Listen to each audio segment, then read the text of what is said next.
अस्सलाम वालेकुम व्यूवर्स, आज मैं आपको ऑक्सीडिल आईवी इंजेक्शंस के बारे में बताऊंगी। मुझे किसी ने कमेंट्स में ये रिक्वेस्ट की थी कि ऑक्सीडिल इंजेक्शन के बारे में आप एक वीडियो बनाएं, तो ये ख़ास तौर पर उनके लिए है ये वीडियो।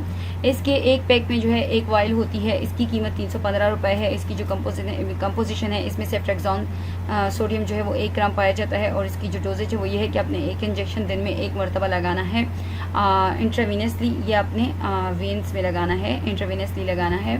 इसके यूजेस ये हैं कि ये जो है बैक्टीरिया के लिए बहुत ज़्यादा मुफीद है। बैक्टीरिया जो है इसको ब्लड पॉइजनिंग भी कहते हैं, ये इसको सेप्सिस भी कहते हैं। इसमें ये होता है कि जो आपके ब्लड होता है इसमें बैक्टीरिया होते हैं, बैक्टीरियल इन्फेक्शन होता है आपके ब्लड में, यानी कि बैक्टीरिया की मौजूदगी होती है आपके खून में, जिसकी वजह से आपको जो है वो बहुत ज़्यादा बुखार हो जाता है। ये एक बहुत सीरियस कंडीशन होती है बैक्टीरिया, जिसमें कि आपको बहुत ज़्यादा सर्दी लगती है, बुखार भी हो जाता है, आपको उल्टियाँ आती हैं, दिल ख़राब होता है, सांस लेने में भी तकलीफ होती है, आपका हार्ट बीट भी तेज़ हो जाता है, दिल की धड़कन बहुत ज़्यादा तेज़ हो जाती है, बेख्वाबी भी हो जाती है, आपको नींद नहीं आती और आपके जिल्द पर रैशेज़ वगैरह भी आते हैं।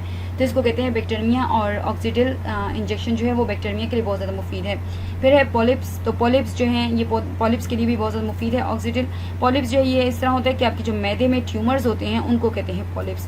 ये छोटे से गोल दाने की तरह से होते हैं, इसको कहते हैं पॉलिप्स। और पॉलिप्स के लिए भी ऑक्सीडिल, यानी मैदे में जो ज़ख़म होता है या पॉलिप्स होते हैं उनके लिए भी ऑक्सीडिल का इस्तेमाल करना बहुत ज़्यादा मुफीद है। फिर है एनसेड एसोसिएटेड अल्सरेशन, जो लोग एनसेड ड्रग्स का इस्तेमाल बहुत ज़्यादा करते हैं उनका मैदे को भी अल्सर हो जाता है, उनके मैदे में अल्सरेशन हो जाती है, ज़ख़म पड़ जाते हैं, तो उसके लिए भी ऑक्सीडिल इंजेक्शन का इस्तेमाल करना बहुत ज़्यादा मुफीद है। फिर बोन इन्फेक्शन जो होते हैं, हड्डियों की जो इन्फेक्शन होते हैं उनके लिए भी ऑक्सीडिल इंजेक्शन का इस्तेमाल करना मुफीद है। जॉइंट इन्फेक्शन जो होते हैं, जोड़ों के इन्फेक्शन के लिए भी ऑक्सीडिल इंजेक्शन का इस्तेमाल करना मुफीद है। फिर है एंडोकार्डिटिस, एंडोकार्डिटिस जो है ये एंडोकार्डियम की इन्फ्लेमेशन को कहते हैं, ठीक है। एंडोकार्डियम में जब इन्फेक्शन हो जाता है, एंडोकार्डियम क्या होता है, एंडोकार्डियम जो है वो आपके दिल के अंदर का जो लेयर होती है उसको कहते हैं एंडोकार्डियम।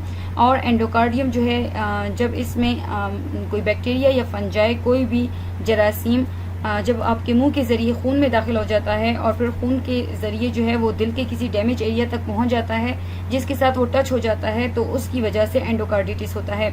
एंडोकार्डिटिस में ये है कि आपको बुखार हो जाता है, आपको बहुत ज़्यादा सर्दी लगती है, आपके दिल से आवाज़ें भी आने शुरू हो जाती हैं, आपको बहुत ज़्यादा थकावट का एहसास होता है, आप बहुत मुश्किल से सांस लेते हैं, सांस की तकलीफ़ होती है, जिसकी वजह से आप जब सांस लेते हैं तो आपके दिल की आवाज़ें आती हैं और आपके जो सीने में दर्द भी बहुत ज़्यादा होता है, और आपके पट्ठों में और जोड़ों में भी बहुत ज़्यादा दर्द होता है। तो इसको कहते हैं एंडोकार्डिटिस। और एंडोकार्डिटिस के लिए भी ऑक्सीडिल इंजेक्शन का इस्तेमाल करना बहुत ज़्यादा मुफीद है। ऑक्सीडिल इंजेक्शन जो है वो टाइफाइड के लिए भी बहुत ज़्यादा मुफीद है।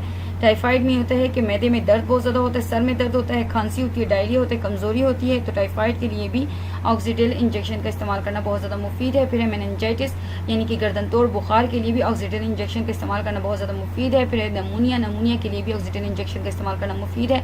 ब्रोंकाइटिस, जिसमें कि जो ब्रोंकाइटिस होते हैं, यानी कि जो एयर सेक्स होती हैं उनकी इन्फ्लेमेशन हो जाती है, वो फूल जाती हैं और हवा के गुजरने का रास्ता तंग कर देती हैं, तो उसको कहते हैं ब्रोंकाइटिस, जिसमें आपको सांस लेने में तकलीफ होती है, खांसी होती है बहुत ज़्यादा, तो ब्रोंकाइटिस के लिए भी ऑक्सीडिल इंजेक्शन का इस्तेमाल करना बहुत ज़्यादा मुफीद है। ट्यूबरकुलोसिस, जिसको आम लफ्ज़ों में टीबी कहते हैं, तो टीबी के लिए भी ऑक्सीडिल इंजेक्शन का इस्तेमाल करना बहुत ज़्यादा मुफीद है। फिर है prophylaxis of hepatic transplant rejection, यानी कि वो लोग जिनका जिगर बिल्कुल ख़राब हो जाता है और फिर डॉक्टर्स को एक ही ऑप्शन लगता है कि वो इसकी जिगर को हटाकर किसी और का जिगर इसको लगा देते हैं, ट्रांसप्लांट कर देते हैं।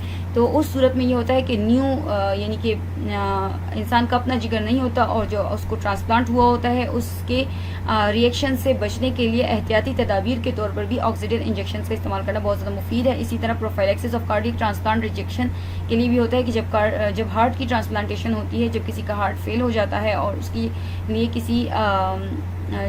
किसी और का हार्ट लगाना, यानी किसी दूसरे हेल्दी हार्ट का लगाना होता है, तो उस हार्ट को कबूल करना या ना करना भी बॉडी पर डिपेंड करता है, तो इसलिए भी एहतियाती तदाबीर के लिए ऑक्सीडिल इंजेक्शन का इस्तेमाल करना बहुत ज़्यादा मुफीद है। फिर है स्किन इन्फेक्शंस, तो जिल्द के ऊपर जो जिल्द के जो इन्फेक्शंस हैं उनके लिए भी ऑक्सीडिल इंजेक्शन का इस्तेमाल करना बहुत ज़्यादा मुफीद होता है।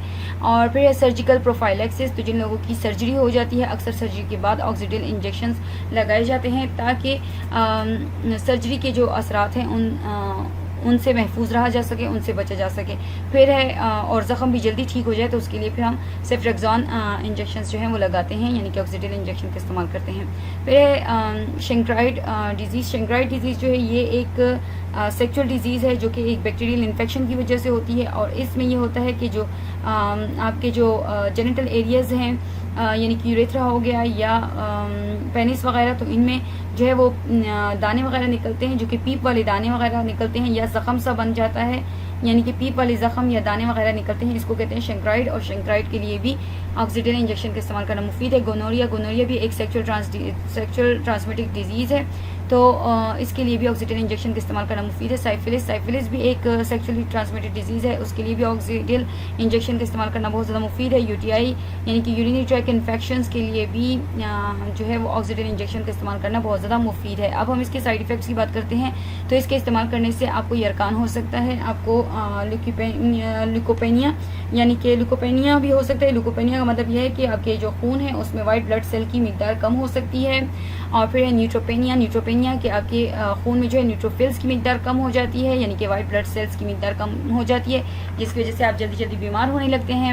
और ऑक्सीडेल के इस्तेमाल करने से आपको डायरिया हो सकता है, यानी कि आपको दस्त या मोशन लग सकते हैं। ऑक्सीडेल के इस्तेमाल करने से आपका दिल ख़राब हो सकता है, आपको उल्टियाँ लग सकती है, आपके जिल्द पर रैशेज़ आ सकते हैं, और आपको अर्टिकारिया का भी मसला हो सकता है। अर्टिकारिया के जिसमें आपकी जो जिल्द है उसके ऊपर सुर्ख या येलो कलर के, सुर्ख या जर्द रंग के जो है वो दाने वगैरह निकल आते हैं, जो कि बहुत ज़्यादा खारिश और जलन करते हैं। तो ऑक्सीडेल के इस्तेमाल से आपको अर्टिकारिया भी हो सकता है। ऑक्सीडेल के इस्तेमाल करने से आपको प्लराइटिस यानी कि बहुत ज़्यादा शदीद खारिश की भी शिकायत हो सकती है। ऑक्सीडेल के इस्तेमाल करने से आपको ग्लॉसिटिस भी हो सकता है। ग्लॉसिटिस यानी कि जिसमें आपकी जो ज़ुबान होती है वो पक जाती है, ज़ुबान के ऊपर या होंठों के ऊपर छाले वगैरह निकल आते हैं, उसको कहते हैं ग्लॉसिटिस। तो आपको ऑक्सीडेल के इस्तेमाल करने से ग्लॉसिटिस भी हो सकता है। एडिमा। एडिमा में ये है कि आपकी फ्लूइड बॉडी के जिस भी ऑर्गन में फ्लूइड बहुत ज़्यादा जमा हो जाता है, तो वो फिर आपकी जो है स्वेलिंग हो जाती है उस एक्वियस सोल्यूशन की वजह से, उस वाटर की वजह से, उस फ्लूइड की वजह से, वाटर तो नहीं, उस फ्लूइड की वजह से जो आपकी बॉडी में या किसी ऑर्गन में जमा है, तो उसकी वजह से वो ऑर्गन जो है वो थोड़ा सा फूला हुआ नजर आता है। तो ऑक्सीडेल के इस्तेमाल करने से आपको एडिमा का मसला भी हो सकता है।